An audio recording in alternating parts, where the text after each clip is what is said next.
Minority commission का foundation day आज मनाया जा रहा है।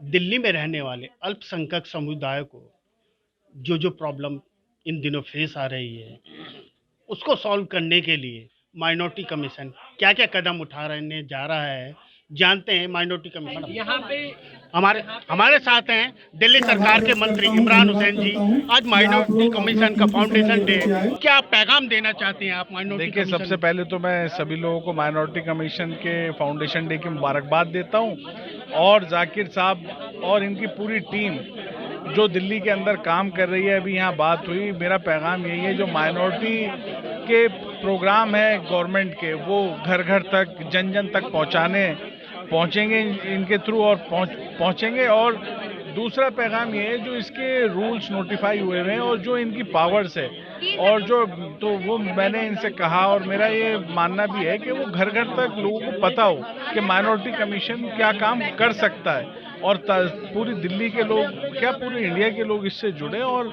जो भी यहाँ से फैज़ उठा सकते हैं वो फैज़ उठाएं। अगर किसी को तकलीफ है, जो भी काम ये कर सकते हैं, वो घर घर तक सबसे पहले ये पता होना चाहिए कि माइनॉरिटी कमीशन से लोगों को क्या क्या फ़ायदा हो सकता है। सर, बात की जाए किसान आंदोलन की, जो 26 जनवरी को कुछ किसान लापता हो, उसमें कुछ माइनॉरिटी से जुड़े हुए, कम्युनिटी से जुड़े हुए किसान बिंद्रा साहब ने बताया सब।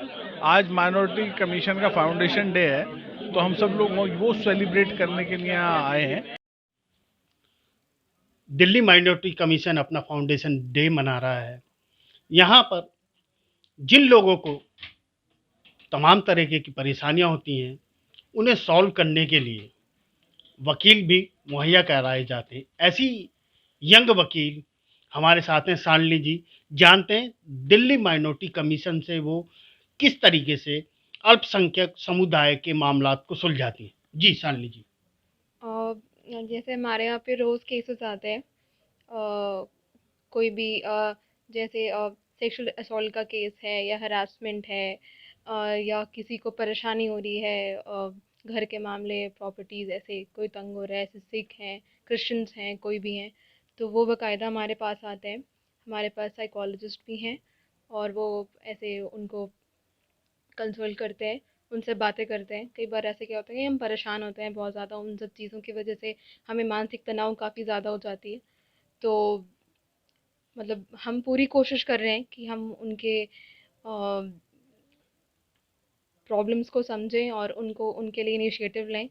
बात की जाए, कोई महिला अगर आकर के आपको बताती है कि उसके घर में इस तरीके का झगड़ा होगा या कोई और इस तरीके की परेशानी, तो किस तरीके की आप राय देते, किस तरीके से उसको काउंसलिंग करते हैं?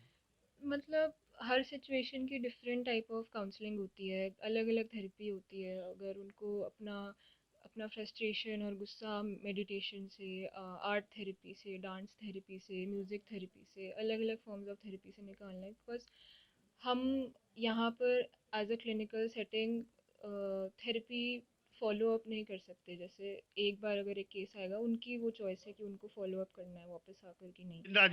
बिंद्रा जी से जानते हैं कि पिछले दिनों 26 जनवरी पर जब किसान आंदोलन के दौरान लगभग 100 किसान गायब हुए, उनमें से काफ़ी लोग जो काफ़ी किसान, जो काफ़ी फार्मर जो माइनॉरिटी से जुड़े हुए थे, माइनॉरिटी समुदाय से जुड़े हुए थे, अल्पसंख्यक समुदाय से जुड़े हुए थे, उनकी बाबत माइनॉरिटी कमीशन ने क्या कदम उठाया? जी। हाँ, जैसा कि आप सबको पता है कि पिछले दिनी जो 26 जनवरी की जो घटना घटी थी दिल्ली में, उसके बाद से काफ़ी अफ़वाहें उड़ रही थी और काफ़ी खबरें सुनने को मिल रही थी कि कुछ लोग लापता हैं, किसान जो प्रोटेस्ट पे आए थे वो लापता हैं। और जैसे ही हमारी नॉलेज में बात आई, ये हमने सुओ मोटो कमीशन की तरफ से एक्शन लिया था और हमें पता लगा कि उस जो 100 लोग नहीं मिल रहे, उसमें से काफ़ी लोग माइनॉरिटीज़ को बिलोंग करते हैं। तो हमने कमीशन का फ़र्ज़ समझते हुए, कमीशन की ड्यूटी समझते हुए, सुओ मोटो हमने न्यूज़पेपर की रिपोर्ट के ऊपर एक्शन लिया और तुरंत हमने दिल्ली पुलिस कमिश्नर को इसका नोटिस भेजा और सारा उनसे जवाब तलब किया है। अभी कितने लोग आपने अरेस्ट किए हैं, किन किन दफ़ाओं में किए हैं, किन किन एफआईआर में किए हैं।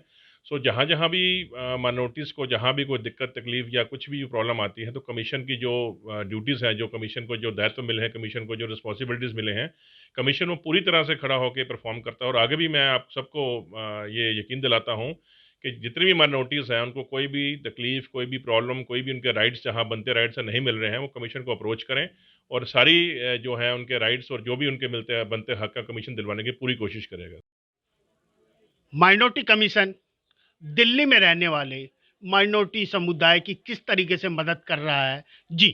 जी, मैं Maulana Mohammad Arif Qasmi, chairman all India Imam foundation. मैं आपसे बताना चाहता हूँ, जैसे आज 20 साल हो गए हैं माइनॉरिटीज़ कमीशन को, जो प्रॉब्लम्स और परेशानियाँ मुसलमानों को, हिंदुओं को, सिखों को और जैनी को, जो भी जिसको भी परेशानी आ रही थी, आज तक का रिकॉर्ड है ये 20 साल में कि किसी को यही मालूम नहीं था कि ऑफिस इसका है कहाँ।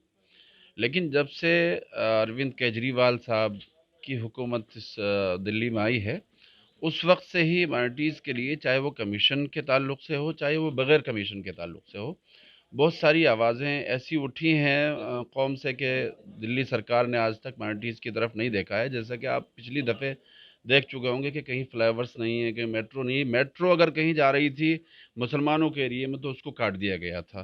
कहीं फ्लाईओवर्स बन रहे थे, वहाँ उसको काट दिया, जैसे मुस्तफ़ाबाद है, जाफ़राबाद है।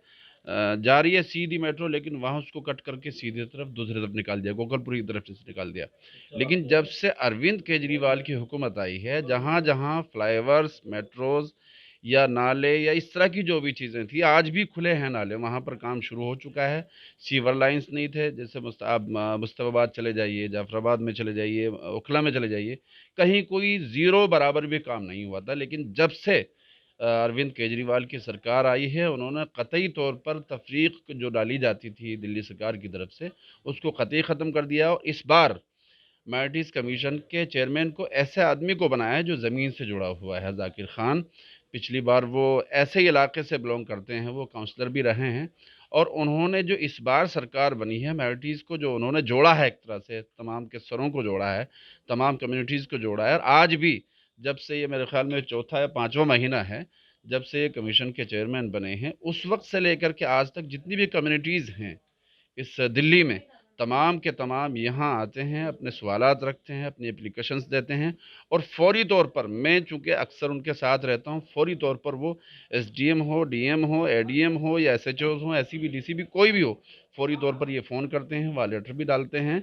और उनका निपटारा, जो भी उनकी परेशानियाँ होती हैं, फ़ौरी तौर पर ख़त्म की जाती है। 20 सालों में जो नहीं हुआ है, इन 5 महीनों में ही वो हो चुका है।